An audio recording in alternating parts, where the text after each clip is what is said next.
안녕하세요. 오늘 딥다이브에서는 아주 흥미로운 자료를 좀 파헤쳐 볼까 합니다. 바로 미국 링컨 리더십 연구소 총재이신 손동원 박사님의 논문인데요. 에이브라임 링컨 대통령의 리더십, 이걸 통해서 오늘날 우리에게 필요한 통찰을 제시하고 있어요. 특히 뭐랄까, 인공지능 시대예요. 네, 맞습니다. 이번 딥다이브의 미션은 그 링컨의 유명한 라이벌 내각, 팀 오브 라이벌스 사례 있잖아요. 그걸 통해서 협력과 포용, 이런 리더십 원칙을 발견하는 거죠.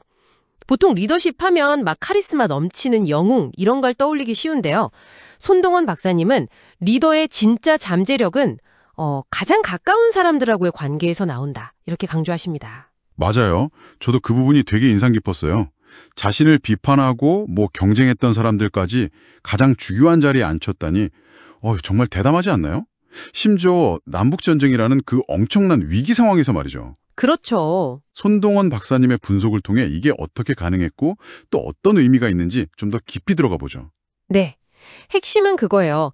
링컨이 의도적으로 자기랑 다른 목소리를 내는 사람들, 예를 들면 윌리엄 수어드나 에드윈 스탠턴 같은 강력한 라이벌들 있잖아요. 이런 사람들을 내각으로 끌어들였다는 점입니다. 이게 단순히 그냥 포용한다 이런 차원을 넘어서요.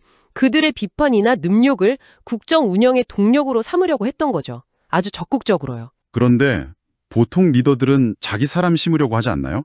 뭐랄까, 좀 더 편한 사람들.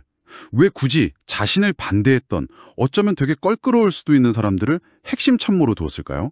그게 현실적으로 어떻게 작동했을지 궁금하네요. 바로 그 지점이 정말 중요합니다. 손동원 박사님 분석에 따르면 이게 그냥 사람 좋은 리더십, 이게 아니고요. 아주 전략적인 선택이었다는 거죠. 다양한 관점, 또 비판적인 시각, 이게 오히려 더 나은 결정을 내리고 위기를 돌파하는 데 꼭 필요하다고 본 거예요. 컬럼비아 대학의 로버트 달 교수가 말한 권력 공유 개념하고도 이게 통하는데요. 권력을 나눈다는 게 곧 리더십의 약화가 아니라 오히려 영향력을 더 확대하는 길이다. 이런 거죠. 흥미롭네요. 권력을 나누는 게 오히려 힘이 된다. 실제로 효과가 있었습니까? 그 라이벌들이 정말 도움이 되었어요? 네, 결과적으로 보면 대성공이었죠. 예를 들어서 처음에는 링컨을 좀 무시했던 수어드는 나중에 가장 충성스러운 국무장관이 됐고요. 역시 비판자였던 스탠턴은 전쟁을 승리로 이끈 아주 유능한 국방장관이 되었죠. 와, 손동원 박사님은 이게 리더가 심리적 안정감을 잘 만들었기 때문이라고 설명합니다. 그러니까 링컨이 사람들이 실패나 비판을 두려워하지 않고 솔직하게 자기 의견을 말할 수 있는 환경, 이걸 만들었다는 거죠. 아첨꾼보다는 정직한 비판자를 더 선호했던 그의 태도가 이걸 가능하게 했다고 볼 수 있습니다. 그렇군요. 그러니까 단순히 라이벌들을 모아놓기만 한 게 아니라 그들이 진짜 제 목소리를 낼 수 있도록 판을 깔아준 거군요. 서로 막 치열하게 토론하고 때로는 대립하더라도 말이죠. 정확합니다. 그게 바로 애덤 그랜트가 말하는 건설적 대립의 힘이죠. 건설한 비판과 토론이 있을 때 개인도 성장하고 조직 전체도 성장한다는 거거든요. 손동원 박사님은 이걸 통해서 리더가 자기 한계를 넘어서고 또 조직 전체의 문제 해결 능력이 향상된다고 보는 겁니다. 결국 이게 리더의 높이는 곁에 있는 이들의 깊이만큼이다 라는 손 박사님의 통찰로 이어지는 거죠. 리더의 높이는 곁에 있는 이들의 깊이만큼이다. 와, 이거 정말 곱씹어 볼 만한 말인데요. 결국 리더십이라는 게 혼자 반짝이는 별이 아니라 뭐랄까, 함께 빛나는 별자리 같은 거군요. 맞습니다. 아주 좋은 비유네요.